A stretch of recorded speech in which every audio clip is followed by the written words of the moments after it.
as you can see, it runs a little bit smoky. Gotta adjust the carburetor a bit more. The carburetor is actually perfectly clean inside. This thing had fresh gas. Like I said yesterday, it had fresh oil. So I think they tuned it up, and maybe they just couldn't get it to run right, or it was too much of a project for them, and they gave up on it. But not sure if that's gas or that's a bit of gas, not much though. But let's see if it'll refire up. No choke this time.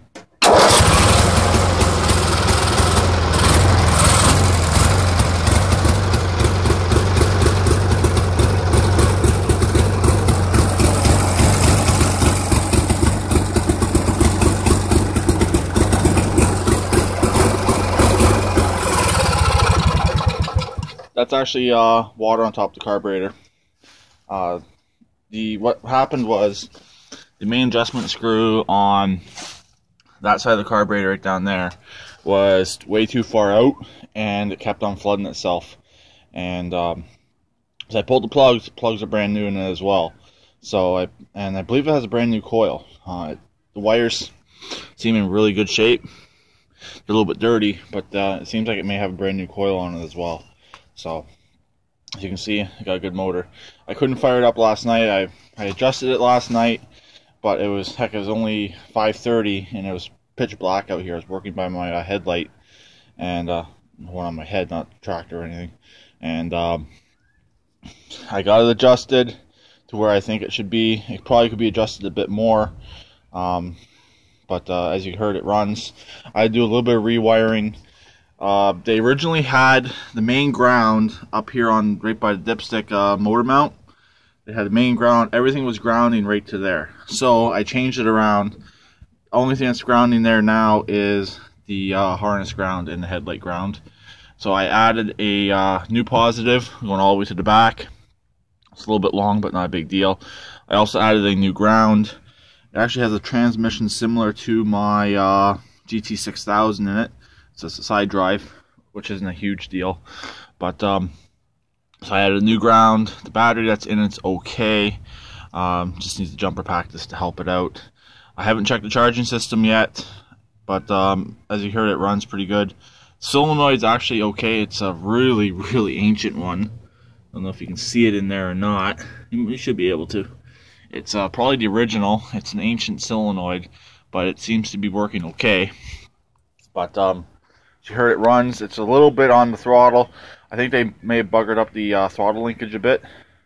So it doesn't really want to rev too much, and it takes it a bit to idle down. So I got to go through all that. I'm probably going to be taking the governor off it anyways, and just running straight to the carburetor butterfly.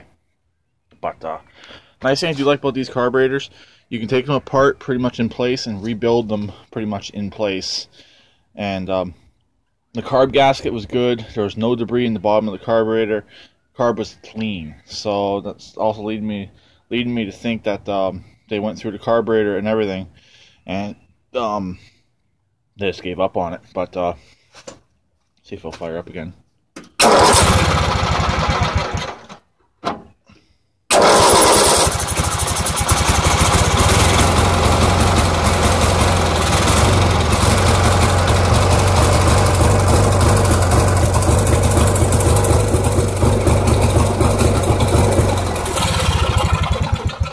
And yes, that's by the key. I never did anything with the key wiring.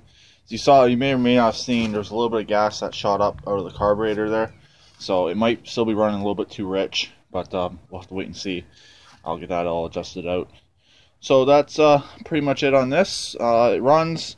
Going to paint it up like Pug did with his opposed twin in his Ford.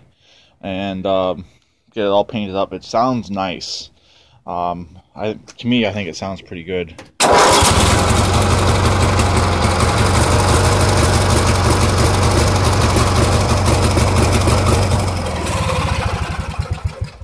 I don't think it's missing on any of the cylinders, but I will check both sides, make sure it's firing good on both sides. It seems like it is. I don't think it's missing.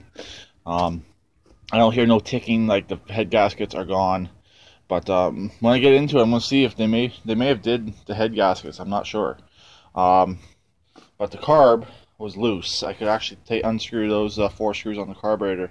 They're only finger tight, and the choke linkage was only finger tight as well. So they were definitely into it, and they didn't 100% put it back together correctly. So everything's all tightened back up. I think that's partly why it wouldn't run right yesterday. It was sucking too much air, and just wouldn't run right. But here it is. The Dynamark runs. I think I got a good donor for the racer now. So I'm not putting a single in. I'm going to clean up that single cylinder and just sell it. It's about a good $150 engine, $150, $200 engine right there. And what I'm going to be putting the 13 horse Kohler in here to resell this. But that's how it is as of right now. So I'll talk to everyone later. Please keep it redneck like always, and please subscribe and comment.